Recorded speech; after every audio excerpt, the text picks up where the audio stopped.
Hello, world, and welcome to the Innovation Coaching Podcast. My name is Klaus Hostel, and with me today, I have Jillian Utesh. Jillian, tell me how I can help. Hey, thanks for having me on today. I love your name. Like when you say it, it sounds so much better than when I say it. So I really do appreciate. I appreciate the beautifulness of your sound of your name pronounced. And I'm glad to be on here today because I think so often as business owners, we don't take the time to think about where we might need help or to kind of reach out and ask for help. My issue is kind of an easy one, maybe for other people, but has really been a challenge for me. I am a creative background who has accidentally found herself in a very tech oriented new business that I accidentally started because I was lazy and needed tools to be lazy with. And so I've just struggled to find the right contacts to help me know how to vet those contacts because I don't use the words and terminology that they use. So I think to boil it down, how does someone who's starting a new business in a new industry get up and running quickly and not look like an idiot? Oh, I love that. First of all, I often look like an idiot, and I found that it actually is sometimes an advantage to look like an idiot. It depends on who you're selling to, right? There are some people where you do not want to look like an idiot, because if you come in and say, I've done this for 20 years, I know exactly what I'm doing, I'm an established expert, then you don't want to look like an idiot, and it's pretty bad if you do. On the other hand, if you come in and say, hey, what I'm doing is I'm disrupting this space, and part of that is that I know I'm an idiot, so I looked for different solutions and I found out this works. And then the other person might say, oh, wow, yeah, that is cool. So don't knock being an idiot. That's the first thing. It has its advantages. The second thing is that you said it very, very nicely. You said that how do you kind of, or you didn't say it, but I assumed what you meant was partly, how do you speak their lingo if you don't know it? How do you speak their language without knowing their language? And I wish I had a nice and easy answer there, but instead I have one that was for me a complete game changer, right? So some years back, for many, many years, I had a different business. This is my second career. In 2002, I became a professional role player and built what would end up becoming the world's largest live action role play studio. Not that large, 50 people at its highest, but still a decent size. And that growth journey took about 15 years. And the last couple of years were completely crazy and ended up with me crashing the whole thing spectacularly due to bad decisions I made. And that meant I found myself in early 2019 with a little over $1 million in personal debt. That don't do that. That's a good piece of advice. And figuring out, okay, what do I do now? And how can I take some of the skill set I have and use it somewhere else, preferably somewhere else that helps pay off that debt? Oh, by the way, some of it was at 17% interest. So just waiting around would just make the problem worse. And I felt I had some things to contribute with. Now, one of my problems was I didn't know how to talk about it in a way that the people I wanted to help understood. And I'd spent quite a few years, yes, doing things successfully, but also doing things less than successfully. And one of my main frustrations was that I would go to companies and I would say, hey, we do this role-playing training stuff because role-playing is extremely powerful for training. And in Denmark at the time, role-playing exploded into the mainstream media, but as a children's hobby, which I was also part of that charge. And we were so successful that we kind of conquered ourselves into defeat, because from being something unknown, it became well known. And it meant when I talked to people, they said, oh, that role-playing thing, oh, that's cool. My 11-year-old nephew is an orc in the woods. Can you do a kid's birthday for him? And I'd say, yes, we can. And we do quite a lot of that. But I could also do something for you and your leadership team. And they laughed and they said, oh, that's very nice.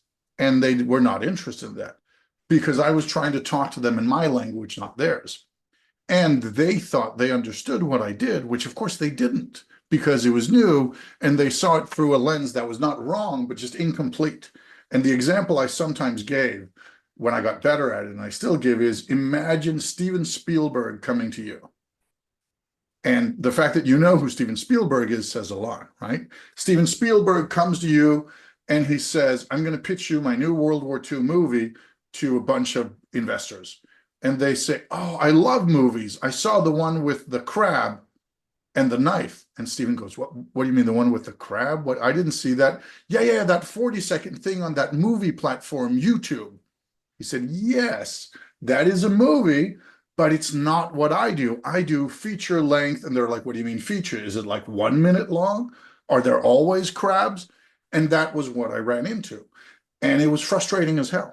And one of the things I learned from that was the dangerous ones are not the people who don't know what you're talking about. The tricky ones are the ones who think they know.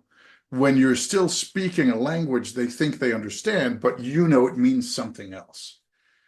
And what finally got me out of that and got me to a much better place today, in that a much better understanding, was a quote from a high-powered Danish leadership coach I was part of a project with. And she said, if you want to learn to sell to the Russians, you better learn how to speak Russian. And of course, it had nothing to do with actual Russians. But, and for me, that just clicked. That was, okay, so you're saying that instead of me being frustrated at them not understanding my brilliance, I'm an idiot because I refuse to learn their language and I just keep saying it in my own. It's like if you're in a foreign country and nobody understands what you're saying, just speak louder. Doesn't work that well. And this is a very roundabout way of saying, one, the people you should be most aware of, the ones who are going to be the most tricky, are not the ones who have no idea what you're talking about, because they will ask and say, when you called it a Roombatron, what is that? It sounds like a musical instrument. What is it? You say, no, no, no, it's this advanced medical device. Oh, I didn't know. Those you can deal with. The tricky ones are the ones who says, you sell Roombatrons. Nice. My grandmother used that in the 40s. And you're saying, what? No. And then they're gone. So if you want to learn how to sell to the Russians, you better learn how to speak Russian. And that can be painful, but for me, at least, it has been worth it. And that means today I speak fluent business. I did not 6 years ago. I really did not. And you actually set me up perfectly for my second part two question. Kind of getting over my own, I don't want to say fear, but just wanting to be taken seriously, coming from an industry where I was the thought leader for 20 years. And then now being in a new industry where I have trying to reestablish my credibility in a completely different topic and concept. And speaking with my potential clients, I have one of two people that want to work that I meet along the way. And so because I do AI products that help make your workday more efficient because I'm lazy and I want to do as little as possible and like you get paid to do it so I can pay off my debts. And so I meet folks who go, yes, I love AI. I don't really know what you're doing, but I love it. And I want this in my business. Just plug in everything you have and let's go. Those customers love them. But then I have folks who go, no, I'm good. I'm just going to sit under this file of facts and this little spinny Rolodex and just go through my life because there's no way AI can help me. And I definitely go back to my roots that the purpose of marketing is to create a problem or highlight a problem people don't know they have. And so I realized in that moment, this is what's happening. I'm in a golden situation. Let me just present how AI can help them. But then people gloss over. It's almost like they're terrified of the concept. It's almost like they're terrified that I'm saying, I'm going to come and put all these aliens in your business and they're going to help you. So how do I help my clients who are fearful of my service? Super good question. I would say that the first thing to kind of at least discuss with yourself is, do you want to sell a method or do you want to sell a solution? And both have merit, right? If you're saying, I am an expert on AI products, I sell AI products, then people say, I need AI products. Jillian can probably help me. But if you're saying, I help companies reduce churn due to stress, and they say, we need that, you say, good, let me show you my AI tool for that. Then they're probably going to say, oh, there's an AI tool, interesting. Where if you say, I use AI tools, they'll say, oh, we don't need that, because they're not thinking that what you have can solve their problem, right? The old company I just talked about, it was for many years called the Role Playing Academy. And we had people who would reach out to us and say, hey, we need some role playing, and you seem like you know. And we said, yeah, but the people who did not reach out to us were the ones who said, hey, we've got a problem with workplace culture, and role playing could probably help us, because they didn't know. They knew about the problem, but they didn't know that we could solve it. And that, looking back, was something where I felt some of my friends were a lot smarter, because they today still run a hugely successful change management company, and they use board games as their change management tool, but they are a change management company, not a board game company. That's a very interesting concept, just kind of like relabeling something. Whenever I want my kids to eat a vegetable, I just like hide it in something else, or just to make a cauliflower into mashed potatoes. No, it's really mashed potatoes. So that's a really good way for me to start thinking about how I present my business, because it has been. I created it accidentally because I needed these tools. I was at the point of just ripping my hair out. I was by myself trying to run my business with no employees and trying to help my clients and do what I thought my gift and my craft was in the world. But I just couldn't scale appropriately. And so I sit in my office now, not with those problems. And I think about how many people are out there having those same problems. And I have the key to their lock and they have no idea. And it never occurred to me that I'm walking around saying, I have a key, I have a key, instead of saying, I have an answer for you. I have a way for you to get into a new room. Would you like to go on an adventure? Like, I'm not presenting it in the correct way. So I like the way you phrase that. Thank you. And I think your example with the kids and the food is beautiful, because one of the things that is classic for getting kids to eat something healthy, or getting anyone to eat something healthy for that matter, is we try to go around it the wrong way, right? If you go, let's say you have a 7-year-old daughter who likes jumping and wants to be the next high jumper at the Olympics, right? Just to use a current example. And then if you say, mom wants you to eat the broccoli so you can be healthy, that's going to be completely unnecessary. Just like, yeah, what does that have to do with me? This is just your agenda, mom. Why do I have to hear? Or if you say, hey, you know what professional high jumpers eat? They eat broccoli because it strengthens leg muscles.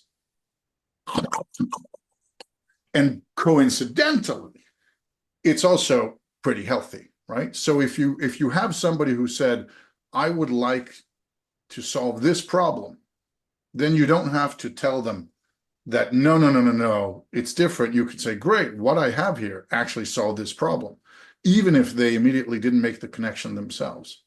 And I just had that the other day. I just had it happen to me. I just had somebody say, hey, Kos, this thing you're doing where you're helping people, in this case, content creators, create some more money for themselves by selling online courses using a new platform that the team you're part of has developed. What if you used it instead to sell to businesses, to sell online training? And I said, okay, let me think about that. Yeah, I could see we could do that. But right now we're thinking of, like, you do a thing and then it earns more money. And that's pretty interesting for people who have audiences, know how to produce, but don't necessarily have enough money. And he said, yeah, but what if you go to companies and say, we have the platform, so it's not about making money, it's about saving money. Because if you're a company with 10,000 employees and you do trainings constantly for onboarding, if you can reduce the cost of those trainings without significantly reducing quality, then you're interested. And when he put it like that, it became very clear that telling, for the content creator, this is a tool to make money. For the training, the company that does training, this is a company to save money, but it's the same tool. And looking at it now, I'm like, of course it makes sense. But the way we've been talking about internally had been with that one focus. And we didn't change the tool. We just changed, okay, what problem are we solving? That definitely helps me to reframe. I'm feeling the urge to just go to my website and completely rewrite all the content I spent so many hours writing the first time, explaining what I do and how I do it and how I help people. Have you ever had a company that you've worked with kind of brand themselves in multiple ways? Meaning, okay, for the companies that need blue, I'm going to kind of make my services look blue. And for those that need yellow, I'm going to make them look more yellow. And then how do you do that from a company perspective? Have these multiple images. Yes, oh, definitely. So there are many ways. Oh, this is fascinating. Thank you for opening up that can of worms. So let's just take one very simple one. Let's take three concepts here. And some of them you might have heard of before. If not, then at least some of our listeners haven't. And one is the idea of a branded house. The other is the idea of a single brand, and the third is the idea of a house of brands. And the difference between those two, which are like three of the main models, is let's say you have a one brand, that is McDonald's. McDonald's, you go into a restaurant anywhere in the world, it is a McDonald's, it says McDonald's, it is a McDonald's. Of course, there's a difference between the McDonald's in central Shanghai and one in downtown Rio de Janeiro, but it still says McDonald's on the outside, it's the McDonald's logo. Yes, the menus vary slightly, but it is McDonald's. That's one brand. Like we all know that solution. The second is what's called a branded house. Let's say you go to a hotel and it says the Westington Central, a Hyatt hotel. Hyatt is the house, is the big brand, but there's also a sub-brand. And that means you go to another Hyatt, it says, this is the Cloverfield exclusive hotel, a Hyatt hotel. And you can have any number of Hyatt hotels that all have like Hyatt as their sub-brand, like the umbrella brand, but they all have their individual brands as well. This is the branded house. And the third kind of main option here is the house of brands, which is that Hyatt owns Cloverfield's Central Hotel and they own the Westinghouse Central Hotel, and those are branded very differently, and they're both owned by Hyatt. Maybe the administration is run by Hyatt, maybe the booking systems are the same, maybe the leadership at some point is the same, but these are very different. One is like these purple edgy colors and goes for a younger nomad demographic, and the other has much more traditional and looks like a Victorian hotel, that sort of thing. But they're both owned by the overall brand. They're both owned by the brand behind the house of brands. So on the outside, there's no overlap, not necessarily at least, but on the inside there is. And while this is something that we all understand when it comes to big brands, we all know that big brands, sometimes they advertise who they are, sometimes it's the branded house philosophy, sometimes you don't know who's behind them unless you know, sometimes it's just one brand. But what a lot of people don't really necessarily realize is you can do this as one person. You could easily have Jillian's thing that is in bright primary colors and is aimed at teenagers trying to develop their own YouTube channel or their Instagram, and it's cheap and it's accessible and it's hip and it's smart. And then you could have this like blue and corporate, and it's called marketing for the pros, and it's a very, very different demographic you're going for. And you can be the only overlap between those two, or they could be a Jillian Utesh concept. Or you could just use the same one. And many of us feel that because we're just one person, we have to have one consistent brand. But the reality is we don't. We don't have to have one consistent brand as long as the brands don't cause trouble for each other. Then it's good, right? If you have one like this is called the Republican Voters of Minnesota, and then on Fridays you're the chairperson of Democrat Voters of Minnesota. There was a time that when that would have been fine. In the current American political climate, I think that would be more not so good an idea. But as long as you're not doing that, then you can easily have multiple brands that are independent of each other, or they can be connected with you as kind of the house of brands. Or you can go for the solo brand that then needs to be broader. I definitely like that concept. And I'm going to have to kind of like map this out on my whiteboard over here because I do think I could help more people if they knew exactly how what I was providing would help their problem. Well, help them realize that they do have a problem. Most times they do realize it, just don't want to admit it. And then we get to the point where we're admitting we have a problem. Okay, I need help in my business. And then realizing that this is the solution. Because I've been very, I don't want to say frustrated, but I've just felt like I'd spent all this time and energy and money building these platforms. And then knowing that there were people at home crying alone in their offices who could be helped by them. And I wasn't doing my job to communicate effectively to them that I have something that could be helpful. So I love that analogy that you had with the House of Brands. Thank you. And I think one easy way to do it, if you've got a little bit of tech savvy, and obviously you do, is that there's nothing wrong with having 20 different websites that solve the same basic problem for different demographics, right? If you have a website that's called stressrelief.com, then some people will find it interesting and some will not. And if it's called, here's a digital tool to help you with stress relief. Okay, some will be attracted to that, but many won't. If it's called stress relief for dog owners, then suddenly there's a much higher chance that dog owners will say, oh, I'll check that out. But cat owners are probably not going to even give it a second glance.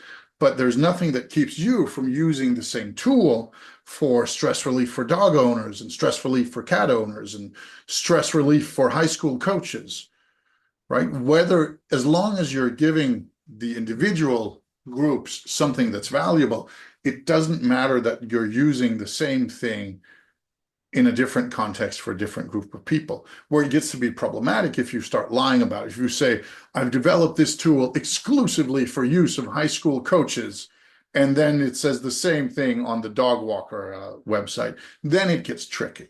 But as long as you kind of stay reasonably truthful and more or less open about it, then there's nothing wrong with having the same underlying engine. And because you know how to build engines, then you can slap a different thing on that engine and put it in different places.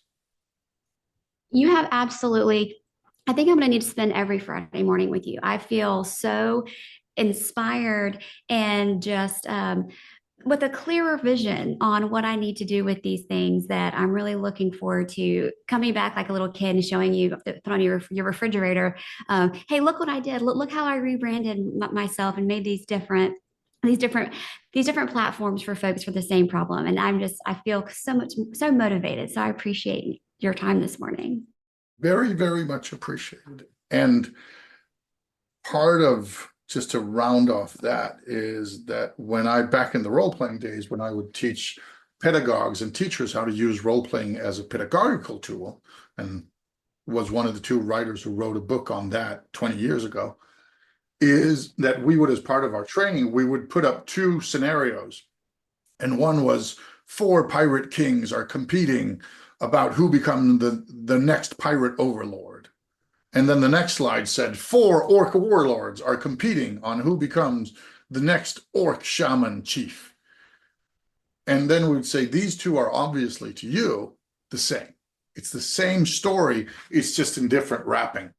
But we're humans, right? So if you take something like Joseph Campbell's Hero's Journey and you apply that, it works just as well for Moana or Vaiana, the children's movie, which is wonderful, as it does for Star Wars. It follows the script very, very closely.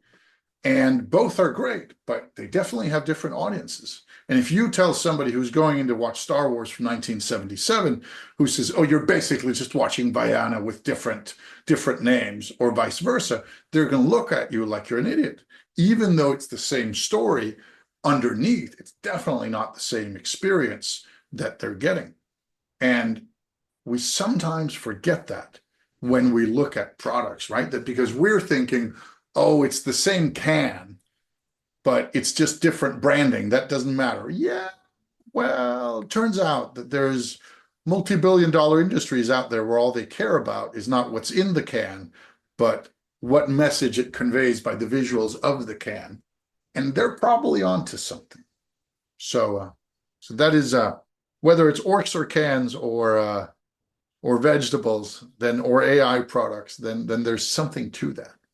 It's conversations like this that always remind me how similar we all are as humans, how similar situations are, and that, kind of coming together and talking about them, we can come up with a solution. It's just like my mom always says, I'm not special. You're not special, Jillian. You're not the first person who's had this problem or felt this way. And I have to oftentimes remind myself.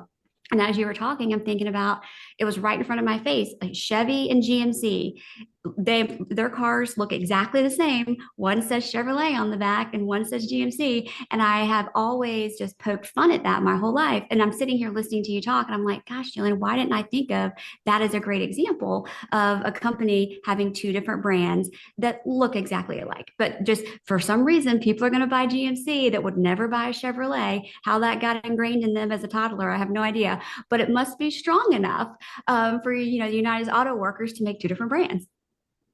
Bingo, right? And just to give a last example of that, and then we'll move on, is do you have a diamond ring, diamond necklace, diamond something? Mm-hmm.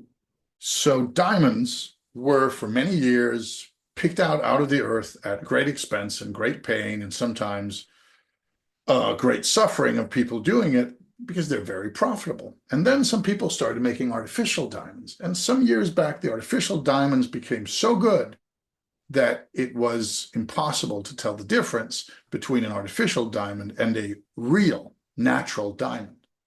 And you'd think, to begin with, the real diamond people said, yeah, but our diamonds are better, so you can buy the crappy knockoff. But of course, it's crappy. And then when they got just as good and indistinguishable, then they started saying, yeah, but ours is real.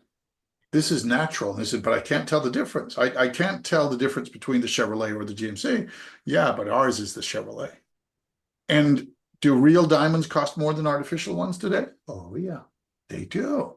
Even though, from any rational standpoint, right, fewer people have been killed, there's been less environmental pollution, there's less chance of people being abused, there's less war, there's nobody made the film Blood Artificial Diamond, right? It's called Blood Diamond for a reason. And yet, the real diamonds are worth a lot more, not because of rational reasons like what is cheapest to produce and what is nicest, blah, blah, blah, but because of all the other stuff that makes us human. Exactly like the Chevrolet and the GMC. Now, with that said, we are slowly approaching our endpoint, but not quite. So if we've got a last thing to dive into, then we've got time for that, as long as it's not something huge and complex. And if you do something, I'll pretend it's not. So if there's a last thing I can assist with, throw it at me. One of the world's last remaining unsolved problems. You have really helps with clarity, I would say, is the biggest thing I needed. I didn't have clarity on exactly, I knew what my problem was, but yet I didn't know what it was. I didn't have clarity on exactly where I needed to focus on my solution to fix the problem I had. And so I really like talking through, and just kind of like with the example you had with your role play company. I think about how many times in a sales position I've done role play. And so to sit here and think, gosh, he had a hard time selling his role play business. Like I do role plays at work all the time. And I'm always like, wah, wah, time for another role play. Like I hate these. They're so uncomfortable to do. But you hit it on the head when you said it was all in the packaging. It was all in the presentation of it. And I can go back to kind of my native marketing where we would do graphic design and we would do A/B tests. And it was so funny how packaging and design of the same thing would resonate with people, bringing us back to what we were kind of saying. It's human, getting down to the human level. And instead of trying to rewire what's already there, just work with that wiring and produce things that will align with it. So I really did like the clarity in knowing how I needed to approach my problem. I didn't think it was going to be multiple websites, but now I can't wait to go to my domain and purchase as many as I can to start building these other brands. And that was just not something I'd thought of before chatting with you. Very much appreciated. And that means that I'll do you kind of did it already. So I'll change our format here a little bit, because at the end of the podcast, I normally always do two things. One I will do, and that is thank you for bringing this to me. Not just thank you for sharing with me, which takes something, but also for sharing with the world. It takes courage and generosity to go out and say, hey, I've got a problem and I'm open to talking about it. And if somebody else out there hears about this and thinks, I recognize that, then you've managed to help somebody and you've never even met them. That takes generosity. So thank you for that. The second part, which you a little bit jumped the gun on unknowingly, and I appreciate that, is I usually ask people to think of three things that they take away from the session, the podcast, whatever the conversation. And you kind of already jumped on one of them. But if you want to add one or two more, you're welcome to. You don't have to. That is definitely going to be a huge game changer for me. Learning how to rebrand my service to fit different industries and different niches. The other thing is I feel a lot more at ease now that we've talked about my silent internal fear of being an idiot, because I'm operating in an arena. It's so interesting to be in a space where you've been for 20 years, you're a thought leader, you walk into a room, everyone's like, oh, that's Jillian, she's great, she knows what she's talking about, because they have all this experience under their belt and what you're talking about. And so that vulnerability of now knowing in myself that what I'm talking about is accurate, because I've done it. I'm almost like the mad scientist who experimented the new witch oil on themselves. Like, I know it works because I cut my own arm off and it grew my arm back. Like, it really works. But being able to have the confidence to rebuild that credibility and that space in an arena, all the while, every time I speak with someone or I do a podcast, I go, oh God, do they know more than me? Are they going to pull out some Bill Gates coding speak that I don't know about? And then I'm going to completely be outed. Then the whole ruse is off, and everyone's going to know I'm just a sham in the AI industry. And so you really gave me a lot more peace in knowing that, again, I'm not special. People make career changes all the time. They've entered into new arenas and new industries all the time, and just to be confident in what I'm presenting. So that you've given me probably an extra hour of sleep each night, taking that worry off. It's not too bad. I think we can call that a nice bit of time spent. And I also realize I have a book I'll send you your way, because one of the last books I wrote is called Cultivating Crazy: Why You Need Idiots If You Want Innovation. So I'll throw a book your way as a gift, and there might be some useful stuff in there for that. So that thank you for giving me that tip as well. Jillian, thank you for the time. And to our listeners out there, thank you for listening in and being our invisible flies on the wall. We hope we've given some of you a bit of inspiration or things to think about, at least. This has been the Innovation Coaching Podcast. You've heard Jillian Utesh and me, your host, Klaus Hostel. Thank you for listening.